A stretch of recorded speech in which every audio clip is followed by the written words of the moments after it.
오늘도 이 말씀 가지고 은혜의 말씀 나눌 때 하나님의 궁일과 주권과 궁일이라는 제목으로 은혜의 말씀 나눕니다.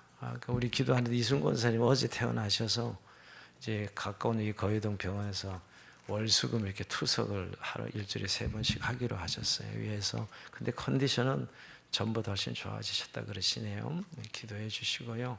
정인희 권사님도 금요일 날 퇴원하시기로 약속이 돼서 이제 약을 먹음으로 혈전 치료를 마지막으로 마무리를 할 수 있도록 많이 좋아지시다고 합니다. 기도해 주시면 이 밤에도 같이 또 우리 암으로 고통받고 있는 지체들을 위해서도 이번에 특별히 잊지 마시고 함께 중보해 주시면 감사하겠습니다. 자, 오늘 이 본문을 읽고 이제 내일 본문까지 어제 본문, 오늘 본문, 내일 본문이 로마서에서 제일 어려운 저는 본문이다라고 생각해요. 읽고서 탁 들어오지 않는 본문이죠. 그리고 읽고 들어왔어요. 의미를 알아도 또 잘 이해하지 못하는 그런 본문입니다. 하나님의 주권과 인간의 자유의지. 우리가 장로교는 칼빈의 예정론을 믿는데요. 그러니까 하나님의 주권, 우리가 그 단어를 모르는 건 아닌데 이렇게 우리에게 받아들여지지 않는, 잘 믿어지지 않는. 왜냐하면 하나님의 주권이란 것과 인간의 자유의지가 동시에 성경 다 이야기하고 있는데 사실은 하나님의 주권이 믿어지면 자유의지는 뭐지? 이런 생각이 당연히 들게 되기 때문에 우리의 모순적이라고 생각하거든요. 우리의 논리는. 근데 성경은 하나님의 주권 아래 모든 인간의 자유의지가 균형 있게 작동되는 것을 말씀하고 있는 것이에요. 자, 오늘도 여러분 이 시작할 때부터 오늘 14일 그런지 우리가 무슨 말 하리요? 하나님께 불의가 있느냐? 그럴 수 없느니라. 좀 뭐 이 말이 나오면 저는 어제 본문이 알아야 이 말이 뭐 반론을 이렇게 하는 이유 보니까 어제 유대인의 문제를 다뤘어요. 그죠? 사실 9장, 10장, 11장은 성경 유대인의 문제. 왜 유대인의 문제가 1세기엔 그렇게 중요했죠? 여러분, 구약의 메시아를 기다린 사람들이 유대인들이고 예수님 오셔서 그들은 전부 다 믿어야 될 사람들이 유대인인데 그렇지 않았다는 거예요. 유대인들이 오히려 믿지 않았습니다. 소수의 사람들은 믿고 오히려 예수님을 십자가 못 박아 죽이고 박해하고 핍박했던 사람들이 유대인들이에요. 이거 정말 너무 이해할 수 없는 일이죠. 유대인들이 제일 잘 믿고 받아들여야 될 것 같은데 오히려 예수님을 거부했던 사람들은 유대인들이었다는 사실을 우리는 알게 됩니다. 그런 문제를 이제 다뤄야만 되는 거죠. 그래서 우리가 일단 1장부터 8장까지 믿음으로 의롭다함을 받은 이 이신칭이 그야말로 율법 외에 하나님의 한 의가 이게 믿음으로 받은 칭인데 이건 혈통이나 인간의 의나 자격이나 조건이나 이런 것에 거하지 않고 전적인 하나님의 의, 즉 하나님께서 주신 믿음으로 구원받는 이 진리란 말이에요. 그리고 유대인들은 거기에 뭐 혜택이 아무것도 없어요. 그죠? 아브라함의 후손이어서 자기들은 그냥 하나님 백성의 생각했는데 할례를 받았기 때문에 하나님 후손의 생각인데 뭐 또 예수를 믿어야 돼? 이렇게 나오는 거죠, 여러분. 그러니까 1장에서 8장까지 믿음으로 의롭다함을 받은 이 진리를 가르치면서 유대인의 문제를 반드시 짚고 넘어가야 되는 거죠. 그래서 12장 그러므로 하기 전에 9장에서 10장, 11장을 이 문제를 다루고 있는 것이에요. 근데 어제 유대인의 특권 8가지인가요? 4절에 보면 유대인들은 특권이 있었어요. 뭐냐면 양자됨. 그건 하나님의 자녀들이었잖아요. 영광. 하나님의 영광을 받고 구약시대에 언약을 맺었고 또 모세 율법을 가지고 있고 성막에 예배가 있었고 약속들이 있었고 결정적으로는 예수님, 아브라함의 조상이었고 그들은 결정적으로는 예수님이 유대인으로 따셨어요. 어마어마한 이건 특권이었어요. 그러나 이 특권이 그들에게 자동으로 하나님의 언약의 백성이 되는 것은 아니었다는 것을 바울은 이야기합니다. 특권은 특권이지만 그런 혈통적 의미의 그런 구원을 이들이 받은 것은 아니라는 것이에요. 그래서 어제 이제 6절부터 뭔 이야기를 하면 이스라엘 사람이라고 다 이스라엘이 아니다 이 말이에요. 이스라엘에서 난 그들이 다 이스라엘이 아니다. 이 말을 잘 이해를 해야 이 본문이 지금 오늘 같은 이런 본문을 잘 이해하지 못하면 안 믿는 사람들과 대화를 못해요. 여러분들이 변증적으로 기독교를 변증해야 될 때 변증을 할 수 없다고 그냥 믿어 이 소리밖에 안 하는 거예요. 여러분 우리가 하나님 말씀을 공부된 이유가 그냥 믿어 이거 이야기밖에 못하면 안 되는 것이죠. 그런 의미에서 오늘 약속의 자녀를 얘기합니다. 그러니까 아브라함이 여러분 아들이 몇 명이에요? 다 치면 8명인데 유일하게 약속의 씨는 이삭 한 사람이었어요. 여러분 이스마엘까지는 알고 이삭까지는 알겠죠, 그죠? 뒤에 그들은 나중에 리브가 죽고 나서 아내 죽고 사라가 죽고 나서 또 여러분 그들의 아내를 얻어서 아들을 낳았잖아요. 근데 유일하게 약속의 씨는 사라의 몸에서 난 이삭뿐이었어요. 그러니까 그냥 혈통으로 이들이 다 하나님의 백성이 되는 게 아니라는 것을 증명하고 있는 것이에요. 그냥 아브라함 후손이면 다 아브라함 후손이 아니지요, 여러분. 그러죠. 근데 또 오늘 우리가 이삭이 야곱과 에서를 낳는데 야곱과 에서가 태중에서 이미 하나님께서 내가 야곱을 사랑하고 에서를 미워하였다. 어제 13절 말씀이죠. 야곱은 내가 사랑하고 에서는 미워했다. 이 표현은 이거 약간 좀 우리가 생각이 약간 뭐 혐오 감정적인 느낌 같지만 그게 아니고 야곱은 선택했고 에서는 선택하지 않았다는 거예요. 언제? 뱃속에 있을 때. 그러니까 야곱은 괜히 헛고생한 거예요. 장자권 얻으려고 뭐 난리 피고 그냥 뭐 팥죽 팔아먹고 어쩌고저쩌고 하는데 그럴 필요가 없었어. 이미 뱃속에서부터 하나님이 야곱을 선택하고 에서 미워했다. 그러니까 하나님이 아브라함의 후손이지만 이삭을 선택했고 또 야곱과 에서 중에 하나님 에서를 버리고 야곱을 선택했어요. 이게 하나님의 선택교리예요. 이제 이것 때문에 칼빈이 예정론을 이야기하는 것이에요. 하나님이 주권적 선택이지. 이유가 없어. 그러니까 혈통으로 아브라함 후손이라고 다 하나님 백성이 되는 게 아니라는 거예요. 이 하나님의 주권적 선택에 대해서 들으니까 여러분 그냥 자연스럽게 받아들여요? 안 받아들여지잖아요. 이거 뭐야? 이런 느낌이 들죠. 그래서 오늘 14절 그런지 우리가 무슨 말을 하리요? 하나님께 불의가 있느냐?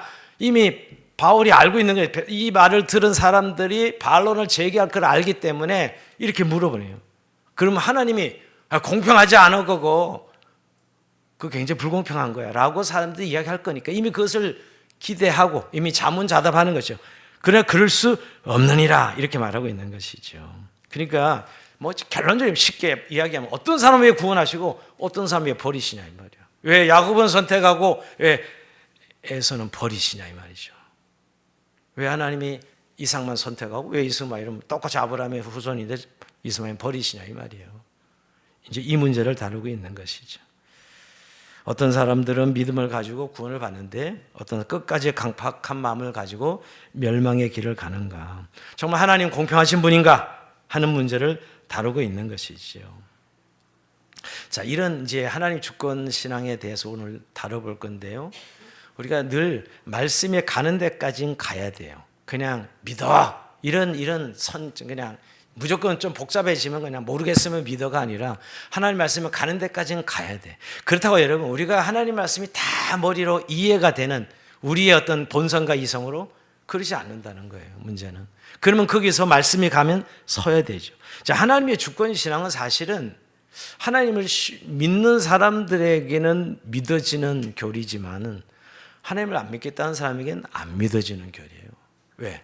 우리의 논리에 어떤 설득해서 믿으라는 게 아니거든요. 그렇게 하면 믿어지지 않죠. 여러분 삼일체 교리도 마찬가지예요. 이게 뭐 사실 논리로 하면 1 플러스 1 플러스 1은 3이 돼야 되잖아. 근데 1이라 그래. 말도 안 돼. 그러니까 하나님의 선하심을, 하나님의 신실하심을, 하나님의 전지하심을 믿는 사람들에겐 믿어지는 거죠. 근데 그 믿는다도 그 내용이 뭔지 알고 믿어야죠. 오늘 하나님 주권 신앙을 오늘 이렇게 사람들이 이미 바울이 이토록 이야기하는 것은 하나님 불공평해 라고 이미 말하고 있기 때문에 그걸 알고서 그럴 수 없느니라면서 설명하고 있는 것이죠. 그러면서 여러분 오늘 두 인물을 등장시켜. 하나는 모세라는 인물을 하나는 바로라는 인물을 등장시키십니다. 그래서 하나님의 주권적 은혜가 어떻게 임하였는지를 가르쳐 주는 것이죠. 근데 세상에 여러분 불공평한 게 한두 가지예요. 우리 눈에 뭐 우리가 그냥 저는 뭐 주권 이런 관점에서 아니더라도 열심히 공부한 사람은 시험 보면 떨어지고 뭐 맨날 팬팬 놀다가 뭐 설설했는데도 보면 합격하고 뭐 그렇잖아요. 착하게 산 사람이 막 엄청 고난을 당하고 근데 아주 정말 맨날 그 날라리 그리고 막 죄 짓고 진짜 험악하게 살아가는데 뭐 똥똥으로 잘 살고 여러분 얼마나 불공평한 이 세상에 많이 있는데 우리가 그것을 어떻게 이해할 수 있어요? 그건 이해 영역이 아니죠. 근데 오늘도 하나님께서 그런 하나님의 주권적 선택에 대해서 우리에게 오늘 설명은 성경으로 말씀하고 있어요. 한 예를 들어서 말씀하고 있습니다. 그것은 오늘 모세를 선택하고 나서 그 모세의 이 내용을 통해서 하나님이 내가 그 모세를 궁일에 여기셨다 이렇게 표현하고 있거든요. 자, 15절 한번 읽어봅니다. 15절. 자, 15절 같이 읽어보겠습니다. 시작. 모세에게 이르시되 내가 궁일에 여길 자를 궁일히 여기고 불쌍히 여길 자를 불쌍히 여기리라 하셨으니.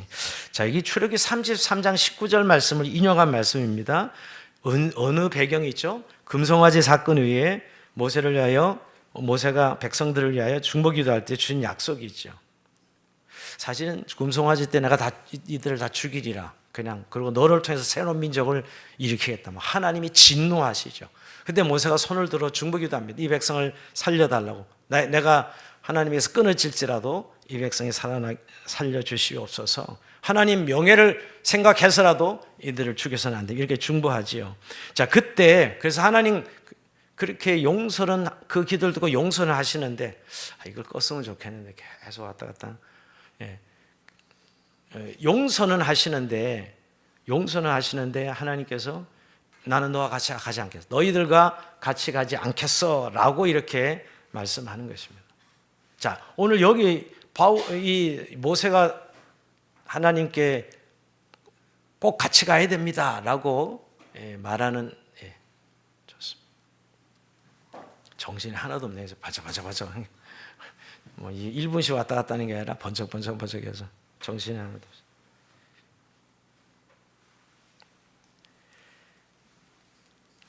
하나님께서 이 가나안 여정 가운데 가나안 가는 여정 가운데 함께 하시면 무슨 소용이 있겠습니까? 같이 가달라 그러죠. 자, 그럴 때 오늘 그러면 내가 하나님의 영광을 보겠습니다라고 이야기할 때 오늘 사실은 하나님께 이 말씀을 주신 것이에요. 제가 한번 출애굽기 33장 한번 19절을 한번 구약으로 읽어보겠습니다. 여호와께서 이르시되 내가 내 모든 선한 것을 내 앞으로 지나가게 하고 여호와의 이름을 내 앞에 선포하리라. 나는 은혜 베풀 자에게 은혜를 베풀고 궁일이 여길 자에게 궁일을 베푸느니라. 그러니까 사실은 모세는 자격이 없어. 오늘 이들이 무슨 뭐 회개를 해서 이들이 뭐 하나님 앞에 잘 보여서가 아니라 모세가 그렇게 기도하고 있는 그 기도에 대해서 오늘 하나님께서 내가 궁유를 베풀 자에게 궁유를 베풀겠다. 또 불쌍히 여길 자를 내가 불쌍히 여기겠다. 이 말은 내 뜻에, 즉 하나님의 주권적 뜻에 따라 일을 이루어 가겠다고 말씀하는 것이죠. 그러니까 백성들의 의로움이나 뭐 모세의 의로움이 아니라 순전히 하나님께서 자유로운 자비하심으로 자신의 어떤 뜻 가운데 이스라엘 백성들을 망하지 않게 하겠다는 거예요. 사실은 하나님 다 죽이겠다, 망하게 그냥 다 진멸하겠다 하셨거든요. 그런데 오늘 물론 모세가 중보기도를 해요. 예수님의 예표로. 자, 그것으로 뜻을 돌이키는데 그 뜻을 돌이키는 의미가 하나님의 주권적 선택이라는 거예요. 무슨 백성들이 회개를 하거나 백성들이 뜻을 돌이키거나 뭐 이런 의로움이 있거나가 아닌 것이죠. 즉 모세는 그런 자격이 없어요. 백성들도 그런 아무런 공로가 없지만 하나님께서 일방적으로 어떻게 보면 이스라엘 백성들을 불쌍히 여기시는 거죠. 그래서 이 일이 진멸하지 않고 결국 가나안 땅까지 내가 너희들과 함께하겠다 약속하시는 말씀입니다. 그래서 오늘 16절 이렇게 말씀합니다. 16절 같이 한번 읽어봅니다. 시작. 그런즉 원하는 자로 말미암음도 아니요 다른 박제라는 자로 말미암음도 아니요 오직 궁일이 여기시는 하나님으로 말미암음이니라. 여기 원한 다른 박제, 그러니까 사람의 선택이나 노력에 의해 있지 않고 오직 궁일을 베푸신 하나님께 있다는 거예요. 즉 하나님이 주권적 선택이라는 거예요. 일방적인 하나님 선택이야. 사람의 어떤 자격이나 조건에 있지 아니하고 어떤 사람의 공로에 있지 않고 전적인 하나님의 주권적 뜻이라는 것이죠. 이래서 오늘 이 하나님의 주권적 선택을 오늘 전적인 하나님의 은혜로 설명하고 있는 것이죠. 예를 들면 이런 것이죠. 양론에 가면 부잣집 아주 대기업 사장이 양론에 양론이 왜 나와? 하도 노인 문제. 고안에 가면 고안에 정신 나갔어 지금. 고안에 갑니다. 고안에 가서 딱 애들 딱 보다가 야, 저 사람 오늘 내 양자로 입양하겠어. 그 양자로 입양하면 어떻게 돼? 그날부터 이 대기업 사장은 상속자가 없었는데 입양하는 날 이 대기업 이 회장의 상속자가 그 아이가 되는 거예요. 여러분 그 아이에게 무슨 조건이 있었어요? 아무런 조건이 없었어요. 그럼 다른 아이들은 뭐야? 여러분 당연히 그 생각을 할 거죠. 그 아이가 사실 회장의 상속자가 되는, 그냥 그 아이를 내 양자로 삼겠다 한 그날로부터 그는 상속자가 되는 것이죠. 이걸 보고 우리는 다른 아이들 다 선택하지 왜 그 아이만 선택해? 이렇게 불공평하다고 이야기하겠어요? 아니죠. 그 아이를 선택한 그 회장을 칭찬하지. 그걸 가지고 불의하다고 하지 않지요. 그러니까 여러분, 오늘 이 구원의 문제가 하나님의 전적인 은혜다, 주권적 선택에 의해서 이루어지는 것이, 우리의 노력이나 우리의 의지가 아니라는 것이죠. 결국 그래서 그것을 하나님의 주권적 선택을 다른 말로 하나님의 궁휼, 하나님의 궁휼이죠. 은혜의 그릇, 궁휼의 대표적인 증거가 오늘 모세의 이 예를 들어서 설명하고 있는 것이죠. 자, 근데 여러분, 오늘 하나님의 주권이 이렇게 모세처럼 이 좋은 방향으로만 있는 게 아니고 완악함의 선택도 있어요. 완악함의 선택. 바로 같은 인물이. 오늘 이제 17절을 볼까요? 자, 오늘 출애굽기 9장 16절을 인용해서 바로 예를 듭니다. 여기 출애굽기 9장 16절 말씀인데, 내가 내 일을 위하여 너를 세웠으니 곧 내 능력을 내 안에서 보이고 내 이름이 온 땅에 전파되게 하려 함이라. 여러분, 바로가 이스라엘 백성들 지금 출애굽 시킬 때 고지 듣고 바로 보냅니까? 아니죠. 보내겠다는 거 또다시 못 가게 하고, 보내겠다고 또다시 하면 무려 10가지 재앙이 떨어질 때까지 계속 바로의 마음이 강팍해지는 걸 보게 됩니다. 참 그것도 우리가 출애굽기 할 때 설명을 드렸는데 여러분, 근데 바로가 물론 강팍해서 그래요. 그런데 성경에 보면 또 하나님이 바로를 강팍하게 하셨다 그럽니다. 그럼 좀 하나님 좀 이해가 안 되네. 왜 강팍하게 하시는 거야? 이해 안 되잖아요. 이 부분이 바로 하나님의 주권적 선택의 이제 완악함의 도구로, 완악함의 이 선택으로 쓰시는 것이죠. 사실 바울은 바로가 자신이 강팍해서, 왜 보내면 손해가 오니까 이스라엘 백성들을. 그렇지만 바울이 강조하고 싶은 것은 하나님이 바로의 마음을 강팍하게 했다는 거예요. 오늘 그렇게 표현하고 있어요. 하나님이 바로를 들어 그의 완악함을 통해서 하나님의 권능과 이름과 영광이 드러나도록. 그러니까 바로가 강팍해서 계속 하나님의 기적과 이 놀라운 일들이 일어나고 있잖아요.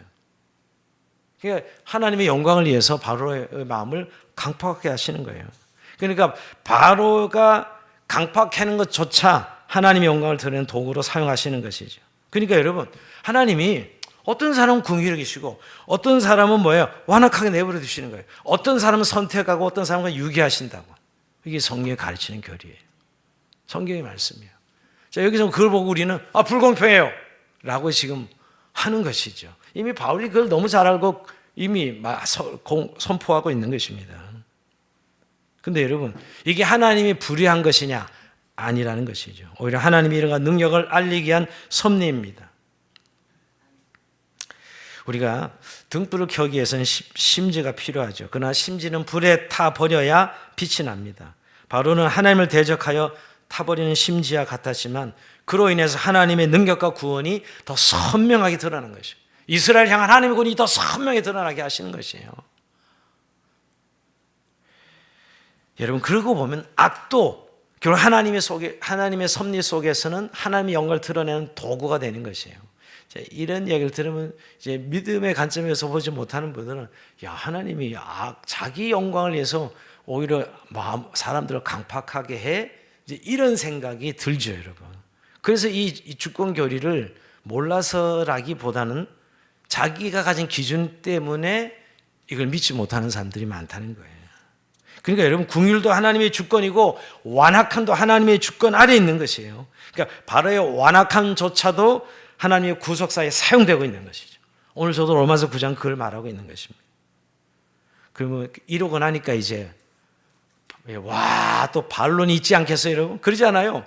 이건 말도 안 돼. 이러니까 이제 또 질문을 던집니다. 자, 19절입니다. 19절 같이 읽어봅시다. 시작.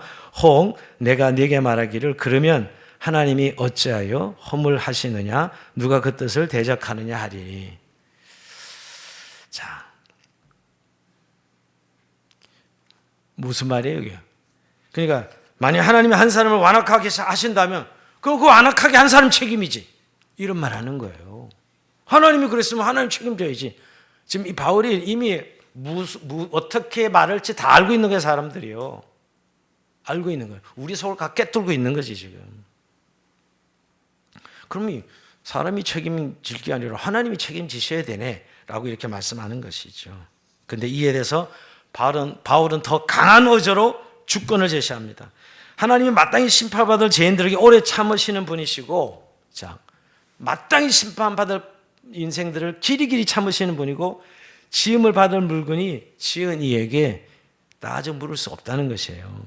그러게 하나님의 주권적 선택을 불편하게 생각하는 이 인간들에 대해서 오늘 바울은 토기장의 비유를 드는 거예요. 이 토기장이도 이런 구역에 나오는 비유예요. 21절 봅니다. 같이 읽어봅시다. 같이 크게 조름이 학달하는 읽읍시다. 시작.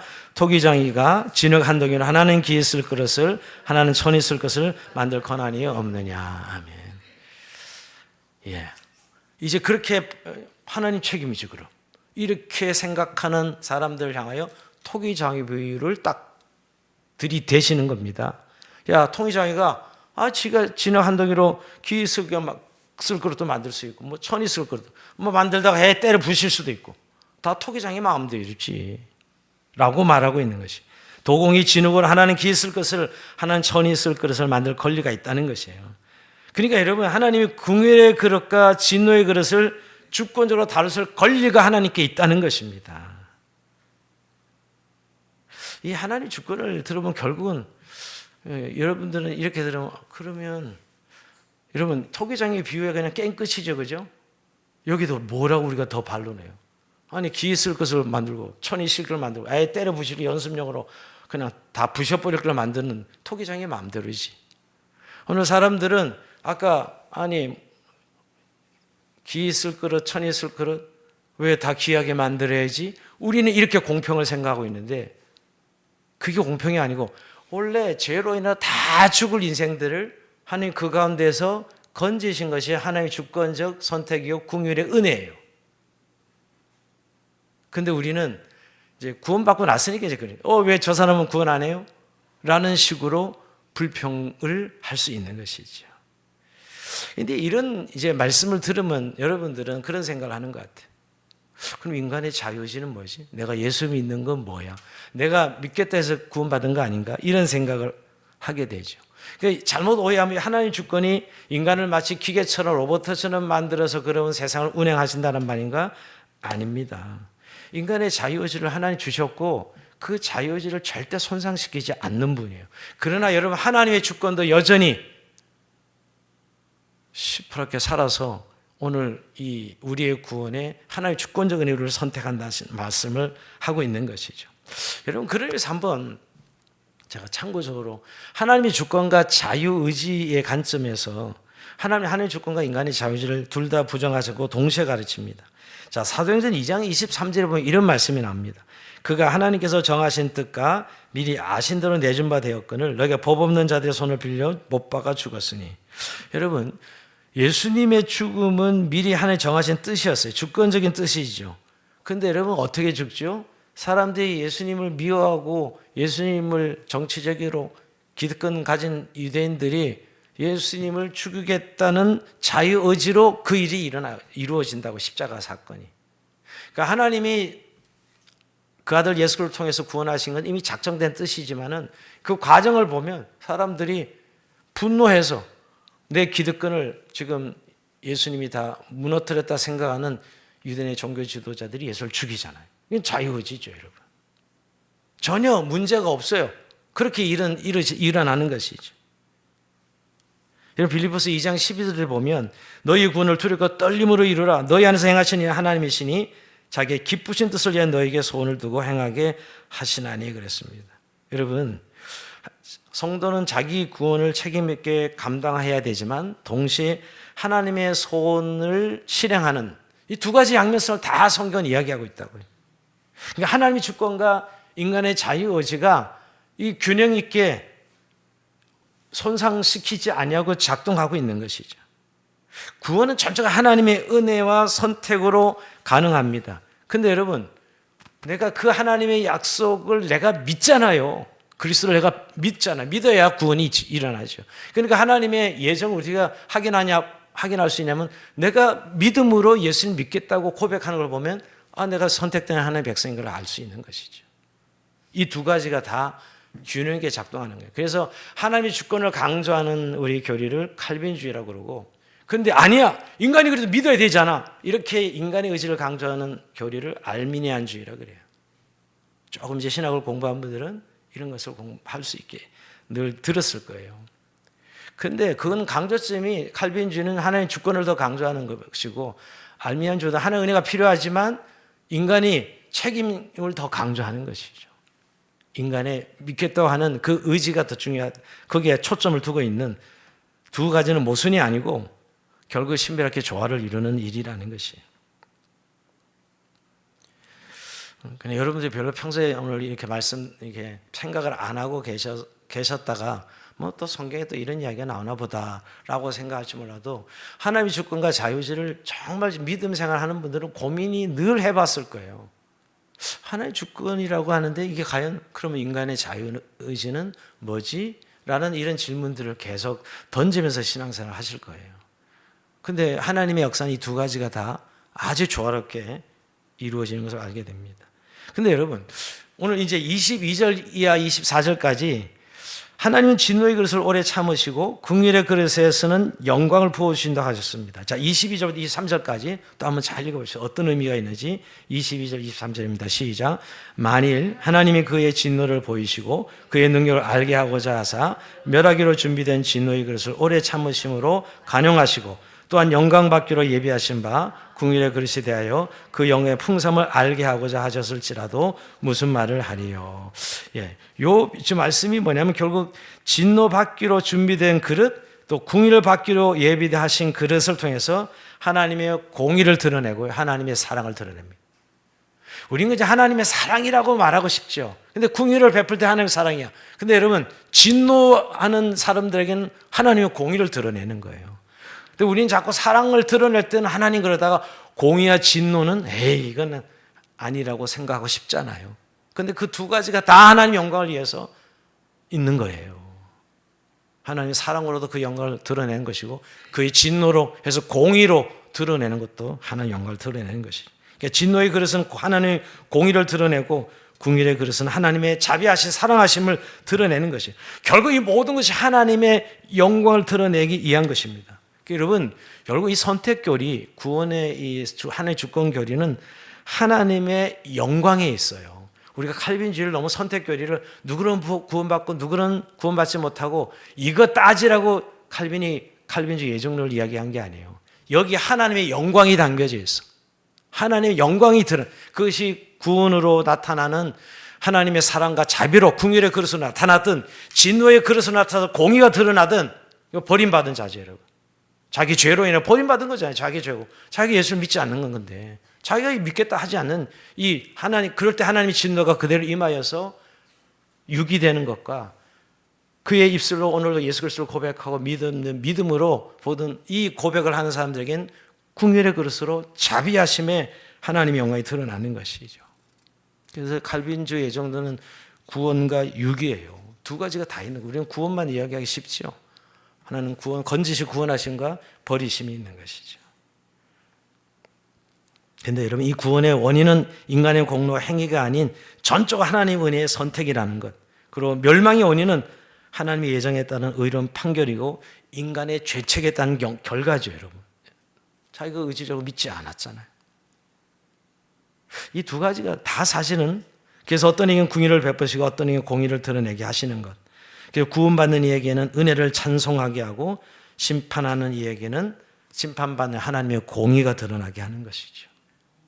성경이 이 두 가지를 다 이야기했는데 우리는 한쪽만 믿고 싶어하는 경향 때문에 이런 하나님 주권 교리를 잘 받아들이지 않습니다. 그래서 늘 자기중심의 신앙 말이에요. 결국 내가 나를 위해서 믿는 신앙은 신앙이 아니에요. 기독교는 그런 신앙이 아닙니다. 결국 결론은 우리의 구원도 하나님의 영광이죠. 하나님의 긍휼의 그릇으로 하나님의 자비를 드러내는 영광의 도구예요, 우리들이. 그게 피조물의 존재 이유고요, 여러분. 우린 자꾸 내가 창조주가 된 것처럼, 내가 하나님인 것처럼 이렇게 판단하니까 불공평해, 의로 이거는 불의한 거야, 이렇게 판단들을 하고 있는 것이거든요, 여러분. 그래서 오늘 이 로마서 9장이 제일 칼빈주의 예정론과 연결되고 우리가 장로교 신앙생활을 하고 있는데요, 그러면서 이 9장을 잘 이해하고 넘어갈 필요가 있다는 거예요. 바울은 하나님께서 진노의 그릇을 오래 참으시며 궁일의 그릇에 은혜를 부어주신다고 말씀하고 있습니다.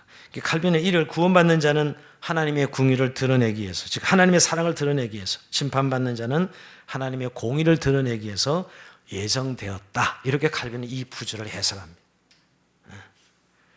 그러면 여전히 아까 다시 정말 하나님 공평하신가? 이런 질문을 던지게 되지 않습니까? 여기서 강조점은 여러분, 하나님이 임의로 잔혹하게 하신다는 것이 아닙니다. 하나님의 계획이 인간의 조건에 의존하지 않는다는 거예요. 인간의 어쩌고 저쩌고에 따라서 뭔가 하나님이 일하시는 게 아니라는 거예요. 전적인 하나님이 주권 아래에 있다는, 이 선택 교리는 말이에요.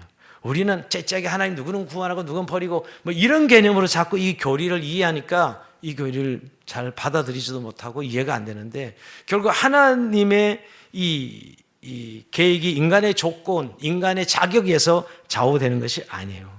우리의 정의는 모두가 똑같이 받는 것이 정의죠, 그죠? 근데 성경의 정의는 받을 자격 없는 자에게 은혜로 주시는 것이 공의예요. 이게 은혜. 이런 부분들에 우리가 이해가 될 때 세상을 제대로, 하나님의 통치를 제대로 볼 수 있어요. 내 눈으로 보는 세상은 늘 내 관점에서 이거는 맞고 저거는 틀리고, 하나님 통치를 그래서 우리는 못 누리고 있어요. 이 말씀이 우리 안에 이해가 되지 않기 때문이죠. 그러니까 결국 이런 선택교리는 성도를 절망에 빠뜨리게 한 것이 아니라 오히려 불확실한 이 세상 속에서 구원의 보증이 하나님께 있다는 거예요. 하나님께 있고 하나님께 결국 영광을 돌리는 것이죠. 하나님 주권을 신뢰할 때 우리는 어떤 상황에서 흔들리지 않을 수 있어요. 저는 기독교 신앙을 가졌는데 왜 고난이 오면 저렇게 흔들릴까? 그분의 하나님은 자기 자신이었기 때문이에요. 하나님이 그 모든 주권인 것을 믿는 사람들에겐 그 고난이 올 때 결국 그 고난 속에서 흔들리지 않는 것은 하나님의 계획 속에 나의 구원이 들어있기 때문에 흔들릴 이유가 없어요. 물론 우리가 아파하죠. 또 괴로워합니다. 그걸 없다고 말하는 게 아니에요. 우리의 오늘 이 은혜를 입은 자들, 결국은 하나님 전적으로 이 선택은 하나님의 주권에 달려 있습니다. 구원 오직 궁유를 말미암은 은혜이고 그 모든 과정은 하나님의 영광을 드러내는 것입니다. 하나님의 하나님 되십니다. 그러니까 여러분이 구원받는 모든 과정이 결국 하나님의 영광을 드러내고 하나님의 영광을 받으시는 것입니다. 우리가 뭔 일을 해서 영광을 돌리는 게 아니라 사실 하나님이 저렇게 한 인생을 불러서 저렇게 구원하시는구나, 모든 사람들이 볼 수 있도록 하시는 것이죠. 왜? 우리에게는 그런 자격도 그런 조건도 없고 그럴 만한 선함도 없고 아무것도 없거든요, 여러분. 그런데 하나님이 그렇게 우리를 구원하시거든요. 그래서 여러분, 어제도 제가 그 말씀드렸어요. 그 동족에 대한 그런 뜨거운 마음, 구원에 대해서 우리가 감격이 왜 없느냐 말이에요. 우리의 신앙의 전부는 사실 구원에 대한 감격과 감사가 우리 신앙의 내용이어야 되는 거거든요. 뭐 교회를 하고 무슨 일을 하고 이런 게 아니고, 그런데 그 구원이 결국 은혜가 아니고 내가 뭔가 자격의 조건이 있고, 저 같으면 목사고 어릴 때부터 뭐 믿는 가정에 태어났고 교회를 내가 열심히 다녔고 이런 인간의 조건들이 마치 내 구원을 이룬 것처럼 자꾸 착각하게 만들거든요. 또 마귀가 그런 부분을 얼마나 쑤셔야 되는지 여러분. 그래서 여러분, 우리의 이 은혜의 구원을 잊어버리게 만들어요. 흔들어버려요. 그러니까 감격은 없어지죠. 그리고 정말 우리의 모든 능력은 거기서 나오게 되는데, 이게 자격과 조건이 우리에게 하나님의 은총으로 우리가 구원받은 이 은혜를 우리 안에서 결국 작동하지 않기 때문에, 여러분, 내 의로움이 기준이거나 내 의로움이 뭔가 내 믿음 생활에 자리 잡고 있으면 감사할 이유는 없어요. 그건 괜히 사람들에게 보이려고 립서비스 하는 거예요. 이게 정말 은혜구나 라고 믿어지는 사람에게는 이 주권 선택권은 100% 믿어집니다. 하나님의 신실함과 선하심에 대한 늘 감사와 찬양이 일어날 수밖에 없어요. 그리고 그 악한 것도 역시 하나님의 영광을 드러내는 거. 아까 바로가 그런 도구가 되었듯이 말이에요. 여러분, 우리가 구원받은 우리의 지혜나 열심이 아니라 전적인 하나님의 궁율이라는 것이에요. 그래서 이게 그냥 겸손의 어떤 그 분위기 있잖아요. 아유, 그냥 겸손해야 돼. 그저 이렇게 이 교리로는 우리가 이렇게 늘 인지하고 있는 내용들입니다. 근데 실제 우리에게 구원이 진짜 믿어진다면 우리 마음 안에 작동해야 돼요. 언제 알 수 있을까요? 대부분 진짜 고난이 올 때예요. 성도가 진짜 성도는 고난이 오면 작동합니다. 왜? 그건 고난이 오면 난 나로서는 더 이상 의지적으로는 해결할 수 없잖아요. 뭐 조그만 고난 말고요. 결정적인 고난도 올 때. 대부분 건강에 와서 내 죽음과 삶을 생각하게 되고 사랑하는 가족을 잃어버려서 내가 더 이상 살 가치를 잃어버리고 이런 고난이 와보면 내가 진짜 예수님이 아닌지를 알게 된다니까요. 왜냐하면 그 안에서 거의 작동해. 내 은혜가 하나님의 은혜로부터 왔다는 사실이 말이에요. 그럼 정말 나는 죄인에서 죽어야 마땅한 나를 하나님의 궁일의 그릇으로 나를 선택해서 부르셨다는 사실을 깨닫게 돼요. 그리고 그것이 감격으로 일어나는 것이죠. 여러분, 이제 그 계속해서 내일도 9장 후반절, 10장, 11장 연결되는데 한번 여러분, 어떤 분들은 로마서를 8장까지만 보고 그 뒤는 거의 안 보더라고요. 강해도 어떤 목사님은 8장까지만 해요. 살 뒤에가 훨씬 더 이제 종합편인데 뭐냐면 이렇게 하나님의 주권과 선택을 말하지만 여러분 10장에 가서 누구든지 주의 이름을 부르는 자마다 구원을 얻으리라. 여러분, 선택교리 이야기했는데 갑자기 또 주의 이름을 부르는 자마다 구원을, 인간의 자유의지가 또 전부인 것처럼 느껴지는 이야기를 해요. 그러니까 하나님의 주권과 인간의 자유의지가 이게 별개고 대립되는 개념이 아니라는 거예요. 오히려 구원의 문을 닫아주는, 약간 이런 얘기를 들으면 어떤 분은 그래요. 목사님, 제가 선택받은 거 어떻게 알 수 있어요? 너무 쉬운 이야기를 했어요. 아니, 예수 믿으면 선택받은 거 자기가 스스로 자기가 확인할 수 있는 일이죠. 뭐가 문제예요? 내가 정말 예수님을 입으로 시인하고 마음으로 믿어 정말 구원을 얻었다면 당신을 선택받은 사람들이죠. 그러니까 여러분, 이 부분이 무슨 협박하거나 겁을 주려 하는 교리가 아니라 하나님의 주권을 인하여 우리의 구원이 하나님께로부터 왔으며 그 구원의 은혜를 더 은혜되게 하려고 오늘 이 말씀을 하시는 것이죠. 그래서 특별히 어떤 상황에 어떤 조건에도 우리의 구원이 흔들리지 않도록 하시는 거예요. 저는 흔들리는 분들 많이 봤어요.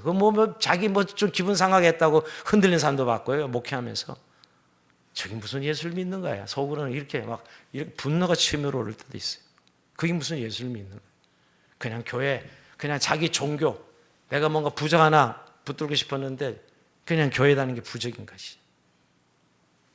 오늘 이 말씀을 여러분들이 정말 내 구원이 얼마나 더 선명히 확증하는 말씀인가를 생각해 봐야 됩니다.